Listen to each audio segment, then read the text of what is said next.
A very good morning to Dr. Kaur and my fellow friends. So today I would like to present on strategic leadership. First and foremost, I'm Jayashri and I will be presenting on question 1, 2 and 3. So who are strategic leaders? They are found to be leaders that create organizational structure, allocate resources and strategic vision and aims for strategic productivity. They work in abstruse atmosphere who are proficient in identifying ambiguous threats and opportunities that steer the company to course of success. So strategic leaders are always aware of and they also anticipate for a threat and opportunities by scanning the business environment for any signals for change.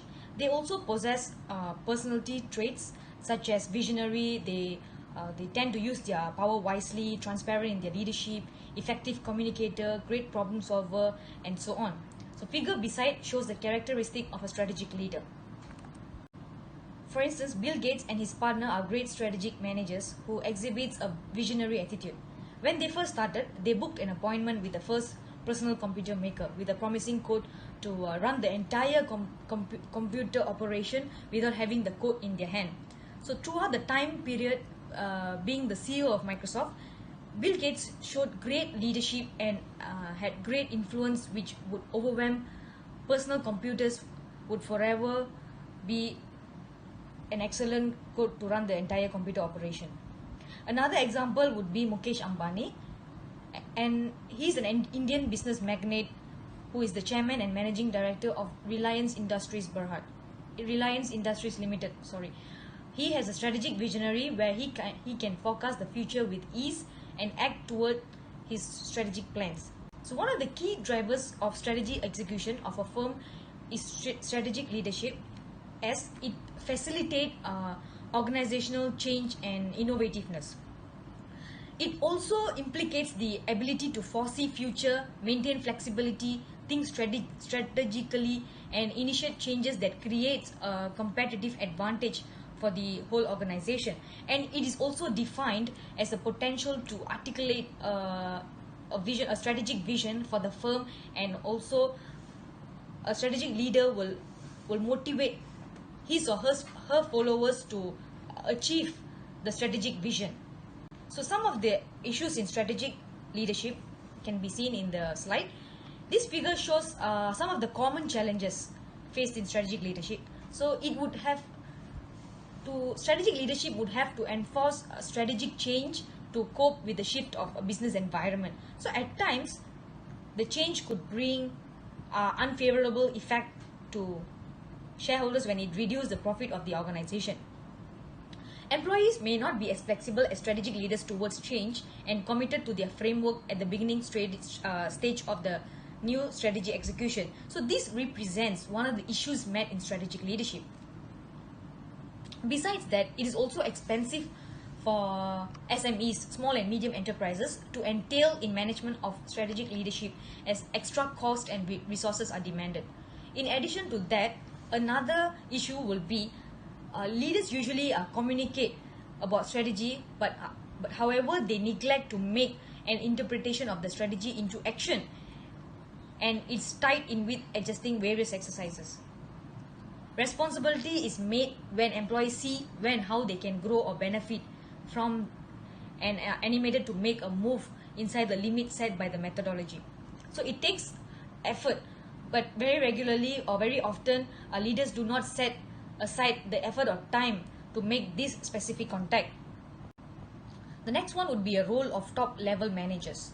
So top level managers such as the board of directors, CEO, head of departments and all, they are responsible in controlling and overseeing the entire organization in the most appropriate direction according to their corporate governance. So managers in this level are the personnel who formulate strategies, make strategic decisions, delegate clear roles and responsibilities, as well as communicate strategy effectively.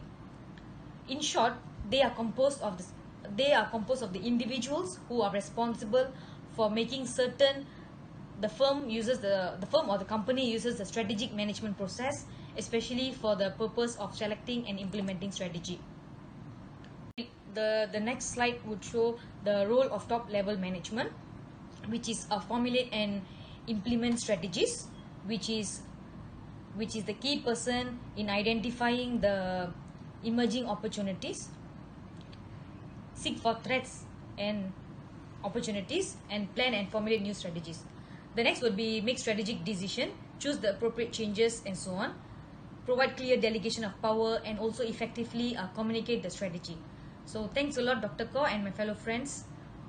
So I would pass the next slide to my class teammate. Thank you. Thanks, Jayashree. Good morning, Dr. Kaur and my fellow friends. I'm Dorothy here. Will be presenting on the other components of strategic leadership. First of all, we'll be looking into the different types of leadership styles.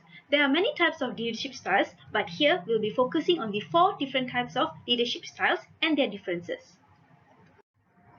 The first leadership style we'll be studying will be the authoritarian leadership style, which focuses on one person as a decision maker, which is the leader, and other followers or the employees are supposed to follow their direction, and this focuses on tasks more than people. Next, let's move on into the democratic leadership style. This type of leadership style focuses on people. The team leader or the manager act as a coach rather than being very directive. It allows for open communication, discussion, and also exchange of ideas. Transformational leadership style, on the other hand, stimulates innovation and creativity. The leaders act as a role model or as well as coach and motivate and inspires their employees or their followers. Basically, transformational leadership style is a very positive type of leadership style. Finally, we'll look into the laissez-faire type of leadership style. As we can see from the picture, it allows maximum freedom for the followers or the employees to make decisions about the organization and for the organization's success. The group of members are expected to involve in decision making and problem solving. This type of leadership style, the leaders abstains from leading rather than leading, they give the power to their staff. So this type of leadership style allows a lot of participation of the employees than the leader. Now let's move on into the competencies of strategic leaders. It is very crucial that all strategic leaders should have certain competencies. What are competency? Basically, competency can be defined as the abilities, commitments, knowledge, and skill that helps the strategic leaders to perform superior performance for the success of the organization. In other words, they are skills and knowledge that enable a leader to perform his job at his maximum effort and also effectively. Now let's look into the competencies of strategic leader. Based on this competency model, a strategic leader should have 2 layers of traits or characteristics. The outer layer of this model describes the personal traits and characteristics that a strategic leader acquires from his past experiences or learning process, while the inner components are led by conscience. The 4 important competency of a strategy leader based on his characteristic and personal traits are the need for achievement. He should have passion to lead. He should have passion to bring success to his organization. He should be keen in collecting new information, collecting innovative information, and creating something new for the organization, while business acumen is the skills or knowledge that a strategic leader acquires about his business operation. Next will be the inner components, which is the competency of a strategic leader led by consign. Strategic thinking. He should have a strategic thinking where he can bring new strategies, implement new strategies for the success of our organization.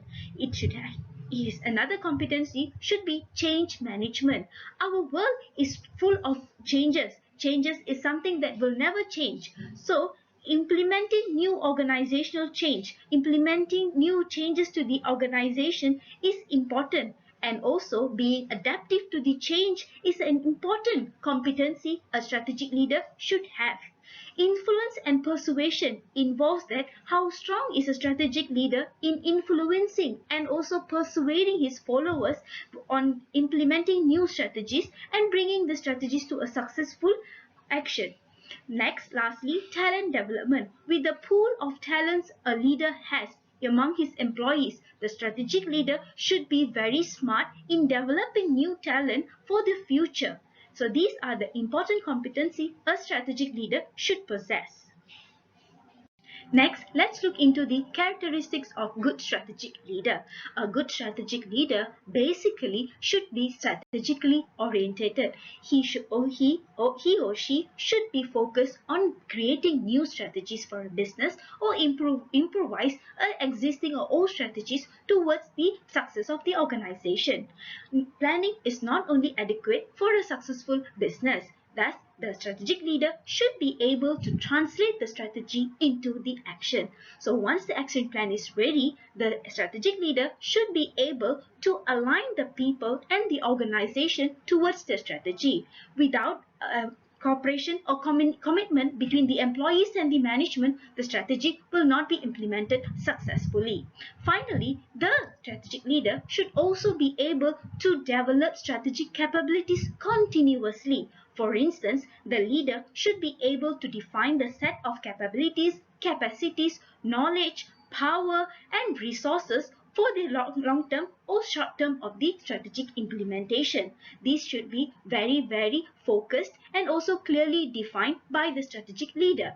Lastly, the strategic leader should be able to determine effectively the intervention point. What does that intervention point mean? Creating a strategy and also implementing the strategy at the right time is the important thing for a successful strategy implementation. Thus, a strategic leader should possess all these characteristics to be a good strategic leader to bring success to the organization. That's all for me. I'll pass the time to my team member. Thank you. Thanks, Dorothy.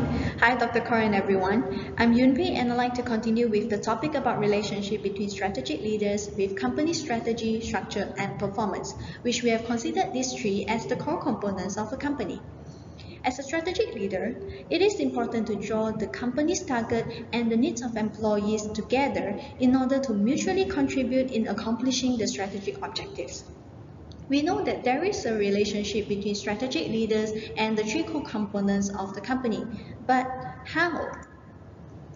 This is the conceptual framework that our group have came up with. Corporate strategy is a long-term planning, actions and decisions handled by a strategic leader.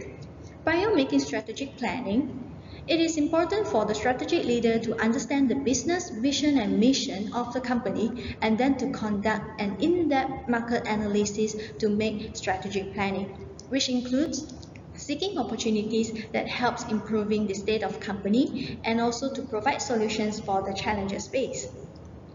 Once the strategy is firm to be executed, the strategic leader have to communicate and align its decision to the entire team. Hence, organization structure is created to transmit information and sets out roles and responsibilities of employees, which allows the business operation to be carried out more efficiently. Organizational performance includes the business and financial growth. It will be enhanced when the message has been communicated throughout the company and is aligned with a continuous monitoring on the implemented strategies by the strategy leader.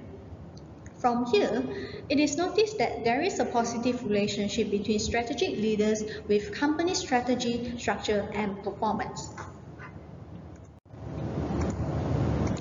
A good strategic leader is able to notice the business environment change and to implement corporate strategies that helps in improving the efficiency and effectiveness of the business operation to strive within the rivalry.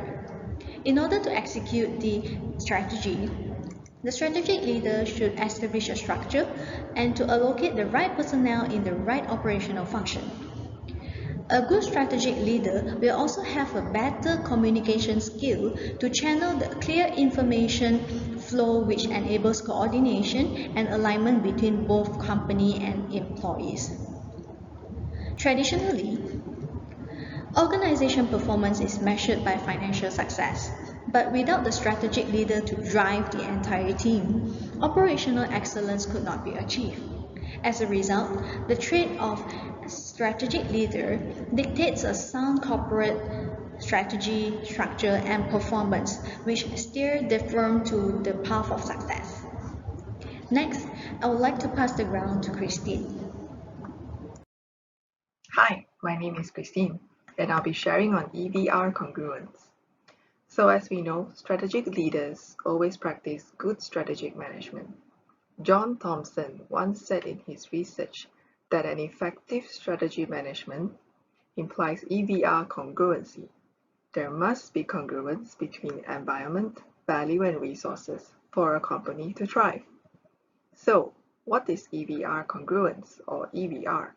It's a framework that can be applied to all types of organization to illustrate how well a company's internal resources, external environment, and values are aligned. Strategic leaders should make sure that the culture and values in a company can help create key success factors that lead to EVR congruence. This framework helps to provide analysis for them to achieve that goal. EVR congruence shares how the resources and values are the strengths or weaknesses of an organization in regards of compatibility with the environment, which can be the source of opportunities and threats. Higher EVR congruence indicates that an organization is managing its resources effectively to match the key success factors in an environment. For example, companies with high EVR congruence are the ones that tap into their core competencies and competitive advantage, enjoying good market growth and less competition.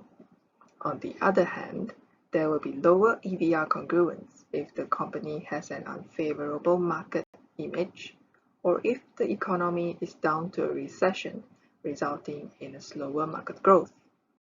Here are a few types of EVR congruencies. The first one on the left illustrates a company's well-aligned internal resources, external environment, and values. Such good fit maximizes the company's strengths and opportunities while it minimizes the threat and weaknesses.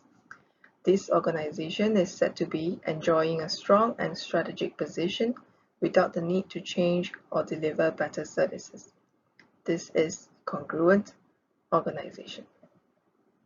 Next, Figure 14 demonstrates a company's well-aligned environment and resources, but the values of the companies are slightly out of line.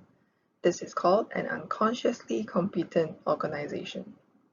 This type of company is likely to run into serious risk if the resource and environment start to drift apart. The strategy suggested to them is for them to change the leadership style and to redefine the values and culture of a company. Moving on to Figure 15. This is the constitution of a consciously incompetent organization, whereby the company is aware about the mismatched resources, but tends to treat it as a series of short-term problems. The leadership team of the company will usually adopt a reactive firefighting strategy instead of formulating a long-term strategic resource plan. The next one below is Figure 16. It portrays the strategic drift of a company that has lost touch with its environment, either due to complacency or failure to detect the change in environment. A good example is Malaysia Airlines, who was once the national airline of Malaysia that dominated air travel and was known for its good services.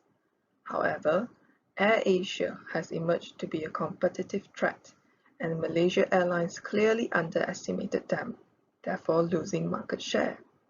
The top management of Malaysia Airlines should have been alert of the emerging threat and changed their mindset of being the state-owned airline company. At that time, they should have focused on strategies to retain their customers. Lastly, Figure 17 illustrates a lost organization that face serious risk of failure in the long run unless they take quick action to re-achieve congruence. The company faces challenges to explore opportunities and deal with threats at times of uncertainty and crisis. One of the ways to overcome that is entrepreneurship. It is an essential spirit for leaders to establish winning strategic positions and is vital in all types of sizes and organizations. That's all for my end. Thank you. Hi everyone, I'm In Kyung. I'm presenting effective and ineffective leadership. What is effective leader? Effective leader is defined as a good planner, strategist, and able to motivate the team to achieve the company mission and vision. There are many successful leaders who are effective like Jack Ma, a founder of Alibaba, Bill Gates, a founder of Microsoft. Under their leadership, Alibaba and Microsoft become the world 100 best performing company in 2020. Effective leadership style will bring a positive impact on organization and employee. For example, a leader can communicate organization mission clearly and motivate employee, influence the change, certifies customer need, and also increase the company profit. Therefore, many organizations willing to spend a lot of money on the training program to train their manager how to be a effective leader because they believe an effective leadership is a valuable access to the organization that will improve the company revenue and profit. Next, not all leaders are equal in their ability. The leadership effectiveness has impact by many factors such as personality, education background, intelligence, and organization structure. According to the research, personal and situational factors have a stronger influence on the leadership effectiveness compared to the organization factor. Personal is one of the important factors that will influence the leadership effectiveness because everyone have a unique and different personality. The way how we think and respond in different situations will impact by our personality. This table shows the comparison between effective and ineffective leader. Please take a look. Let me give you a few examples. Ineffective leader is using a micromanagement style to manage their employee. It has caused a negative impact on employee job satisfaction and productivity. Whereas effective leader is using macro management style to manage their employee. They are willing to empower and delegate to their employee to make a decision on their daily tasks. Next, effective leaders tend to be more people-oriented leadership. The leader will build a good relationship with their employee and let them feel like he is a co-worker and not a boss. It will create a friendly working environment in the organization. A good working environment will increase the employee productivity, whereas ineffective leaders tend to be more result-oriented. It will create a low moral and stress working environment as employees have to complete their tasks under a strict timeline. Hey guys, okay. Thanks, In Kyung. Hi, Dr. Kaur, it's Yunpei again. So, in order to gain a better overview on strategic leadership, our team have conducted a short interview session with a manager by using the interview questions that we have created as shown. So from the interview, we get to understand the first thing a manager does when he is newly appointed to the position, which is to review on the KPI, understand roles and responsibilities, and also understand subordinates' daily tasks and biggest concern in order to make necessary improvements. In terms of strategic leader definition, it is compatible with our research. According to the interviewee, a successful strategic leader must be proactive, to be able to foresee upcoming challenges, to make contingency planning, to be flexible, to encourage and motivate team to strongly collaborate.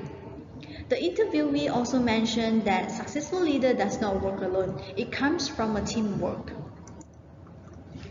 In order to ensure that the objective is met, the interviewee have a checklist to keep track on the strategy implementation process and he will review it frequently. We requested the interviewee to share some of his recent experience in resolving company's issue. So the recent issues is regarding the efficiency and effectiveness of the production, which have been influenced by some of the pessimistic workers to the group. The interviewee have taken actions to mend the issue by laying off detrimental influences in order to increase the productivity. Besides, the interviewee also shared the method used to persuade and motivate employees in work. He mentioned that employees are mainly concerned about their future and they desire to have a promising future that can help them sustain in life. First and foremost, the interviewee tried to understand the subordinates' needs and share them what is the company's direction, the mission, and the benefits they can get when the objectives of company is met. Once the interviewee understands their needs, he fight for his subordinates to let them feel that they are appreciated for their hard work. Communication skill is significant as a strategic leader. Undeniably that conflict may occur during discussion with a group of people. Instead of ending the discussion in a rage environment, it is important to listen and understand the overall situation before jumping into conclusion. The interviewee suggested that data is the best proof to resolve conflicts, rather than citing or pushing the fault to each other that will cause misconception and lead to disputes. In a conclusion, strategic leadership is the core of a successful company. A strategic leader should always identify and evaluate for the most appropriate option to resolve various scenarios. Nevertheless, there is no right or wrong strategy applied to the organization. It refers to the characteristic of a leader on his or her responsibility towards the decision made. There is a saying about leadership is born. However, we believe that leadership can be made and trained over experience. That's all for our presentation. Thank you very much.